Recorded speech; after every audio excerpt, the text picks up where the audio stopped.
তিনি এই মুহূর্তে এসডিপিও দপ্তর থেকে বেরোলেন। অনুব্রত মণ্ডলকে জিজ্ঞাসাবাদ করা হলো, আমরা দেখতে পাচ্ছি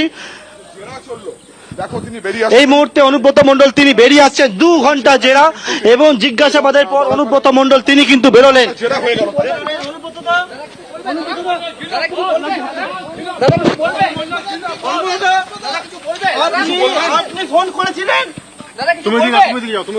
পুলিশ এই মুহূর্তে সম্পূর্ণভাবে কর্ডন করে অনুব্রত মণ্ডলকে গাড়িতে তুললেন। আমরা দেখতে পাচ্ছি যে অনুব্রত মণ্ডল 2 ঘন্টা পরে জিজ্ঞাসাবাদের পর বেরিয়ে এলেন। যদিও বারবার জিজ্ঞেস করা হচ্ছে অনুব্রত মণ্ডল কিন্তু কিছু জানাচ্ছেন না। অনুব্রত মণ্ডল এই মুহূর্তে এসডিপি অফিস ছেড়ে বেরিয়ে যাচ্ছেন। এটি ব্ল্যাক কালারের গাড়িতে করে তিনি বেরোচ্ছেন। আগেবারে সেই ছবি আমরা দেখতে পাচ্ছি। অনুব্রত মণ্ডল তিনি বেরিয়ে গেলেন দুপুর 3:25 আজকে বোলপুরের এসডিপি অফিসে তিনি ঢুকেছিলেন, আর এরপর বিকেল 5:26 তিনি বেরিয়ে গেলেন। অর্থাৎ 2 ঘন্টার কাছাকাছি ছিলেন অনুব্রত মণ্ডল। তবে সংবাদ মাধ্যমের প্রশ্নের মুখে কোনো উত্তরই দিলেন না তিনি। ভাস্কর মুখোপাধ্যায় রয়েছেন আমাদের সঙ্গে। ভাস্কর,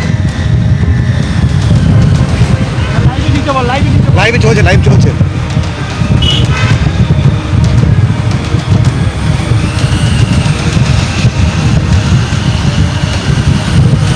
2 ঘন্টা জিজ্ঞাসাবাদের পরে বেরোলেন অনুব্রত মণ্ডল। এর আগে 2 বার তিনি হাজিরা এড়িয়েছেন। শনি এবং রবিবার তাকে তলব করা হয়েছিল, হাজিরা এড়িয়ে যান। 7 দিন পর তিনি আজকে হাজির হয়েছিলেন। 2 ঘন্টা জিজ্ঞাসাবাদের পর বেরিয়ে এলেন এবং এই মুহূর্তে তিনি বেরিয়ে যাচ্ছেন। একেবারে এসডিপি অফিস থেকে বেরিয়ে সেখান থেকে চলে গেলেন তিনি কালো গাড়িতে করে। যে গাড়িতে করে এসেছিলেন সেই গাড়িতে করেই বেরিয়ে গেলেন অনুব্রত মণ্ডল। পার্থপ্রতিম ঘোষ রয়েছেন আমাদের সঙ্গে। পার্থপ্রতিম,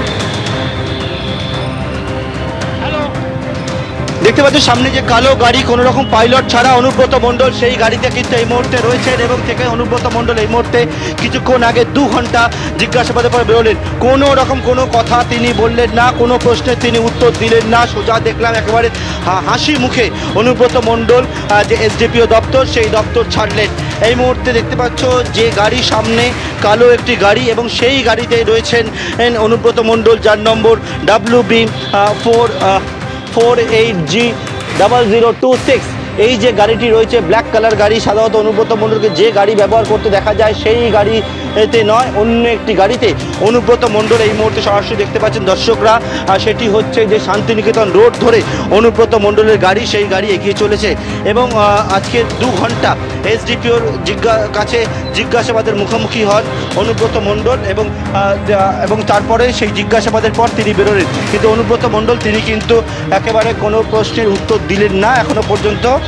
এবং অনুব্রত মণ্ডলকে দেখলাম যে 3:25 আমরা যেটা বলছিলাম 3:25 এই ব্ল্যাক কালারের যে গাড়ি, যে গাড়িতে করে অনুব্রত মণ্ডল বেরোন। সাধারণত অনুব্রত মণ্ডল যখন যান তখন সামনে পাইলট থাকে, তিনি যেহেতু নিরাপত্তা পান, কিন্তু পাইলট ছাড়া একেবারে অনুব্রত মণ্ডল তিনি কিন্তু আজকে এসেছিলেন এসডিপিও দপ্তরে।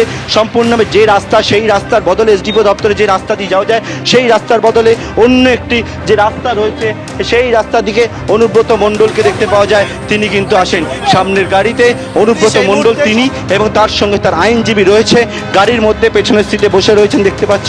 এবং এই অনুব্রত মণ্ডল এই মুহূর্তে কিন্তু যে শান্তিনিকেতন রোড, সেই শান্তিনিকেতন রোড দিয়ে এই মুহূর্তে কিন্তু অনুব্রত মণ্ডল বীরভূমের সেই রাস্তায়, অর্থাৎ প্রায় 2 ঘন্টা জিজ্ঞাসাবাদের মুখোমুখি হন অনুব্রত মণ্ডল এবং সেই জিজ্ঞাসাবাদের পর এসডিপিও দপ্তর ছাড়লেন অনুব্রত মণ্ডল, যার বিরুদ্ধে যে অভিযোগ জমা পড়েছিল সেই অভিযোগ করেছিলেন বোলপুরের আইসি এবং বোলপুর আইসিকে কদর্য ভাষায় যে আক্রমণের অভিযোগ, তার পরিবারের সদস্যদেরকে পর্যন্ত যে কদর্য ভাষা ব্যবহার করা হয়, এর পরবর্তীকালে জিজ্ঞাসাবাদের মুখোমুখি হন আজকে তিনি। এবং 3:25 তিনি এসডিপিও দপ্তর শান্তিনিকেতনে সেখানে যান এবং তারপর কিন্তু 2 ঘন্টা জিজ্ঞাসাবাদের মুখোমুখি হয়ে এই মুহূর্তে অনুব্রত মণ্ডল তিনি বেরিয়ে আসেন। বেরোবার সময় আমরা দেখলাম পুলিশের তরফ থেকে সম্পূর্ণভাবে কর্ডন করে রাখা হয় এবং গোটা জায়গাটিকে, এবং তারপর অনুব্রত মণ্ডলকে প্রশ্ন করা হলেও তিনি কিন্তু কোনো প্রশ্নের উত্তর দেননি। এবং দর্শকরা দেখতে পাচ্ছে এই মুহূর্তে অনুব্রত মণ্ডল এসডিপিও দপ্তর ছেড়ে বেরিয়ে চলেছেন এই কালো গাড়িতে করে।